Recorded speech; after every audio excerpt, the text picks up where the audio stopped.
உங்களுக்கு ஏன் அவ்வளோ அந்த அளவுக்கு திமுக வந்து உங்களுக்கு குடைச்சல் கொடுக்குறாங்களோ?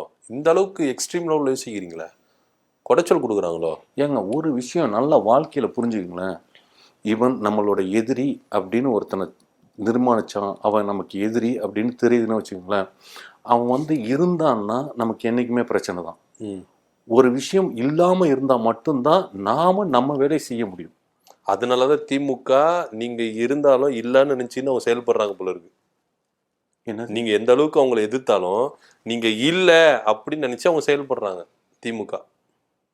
நான் என்ன சொல்லிட்டு இருக்கேன்? இல்ல நீங்க சொன்னீங்களே எதிரின்னு ஒருத்தவன் இல்லன்னு நினைச்சாதான் நம்ம அடுத்து முன்னேற முடியும் அப்படின்னீங்களே, அது மாதிரிதான் திமுக நீங்க இல்ல அப்படின்னு நினைச்சீங்க. நான் சொல்றதே இல்லாம ஆக்கிடணுங்க. ஓ உங்களையா? என்ன சார் இல்லாம நான் சொல்றேன் தெரியுமா, ஆரம்பத்துல இருந்தே சொல்லிட்டு இருந்தேன் தெரியுமா, இவர் வந்து திமுகன்னு. சார் நீங்க சொல்றதுல இருந்து பாயிண்ட புடிச்சு கேக்குறேன் சார். என்ன பாயிண்ட் பிடிச்சீங்க? என்னத்த பாயிண்ட் பிடிக்கல? இல்லாம ஆக்கிடுவாங்களா திமுக உங்களை அப்படின்னு கேக்குறேன். ஏங்க இவ்வளவு செயல்பாடுகள் நடந்து கோர்ட் எல்லாம் இது பண்ணி அது பண்ணின்னு ஏதாவது ஒரு கேஸ் போட்டு உள்ளார வைக்க முடியுமா? ஒரு சின்னதா ஒண்ணும் இல்ல, ஒரு பெட்டி கேஸ் போட்டு ஒரு பிட் பாக்கெட் அடிச்சான் அப்படிங்கிற ஒரு கேஸை போட்டு உள்ளார வைக்க முடியுமா? முடியாதுல்ல. பிட் பாக்கெட் அடிச்சு பாருங்க தெரியும் வைக்கிறாங்களா இல்லையான்னு. பிட் பாக்கெட் அடிச்சு பாருங்களா சார்? இப்போ கும்பகோணத்துல ஆர்ப்பாட்டம் பண்ணாங்க. அப்போ ஆர்ப்பாட்டம் பண்ணும்போது போலீஸ் பிடிச்சுன்னு போனாங்க. ஐயா என்ன விட்டுருங்கன்னு சொல்லிட்டு தப்பிச்சு ஓடுறாங்க.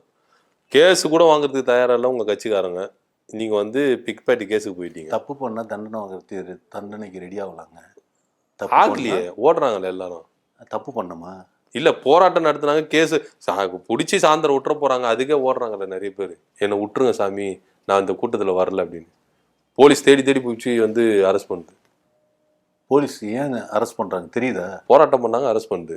போராட்டம் பண்றாங்க, அமைதியான ஒரு சூழல்ல நாங்க நடத்திட்டு இருக்கிறத அதை வன்முறையா மாத்துறாங்க.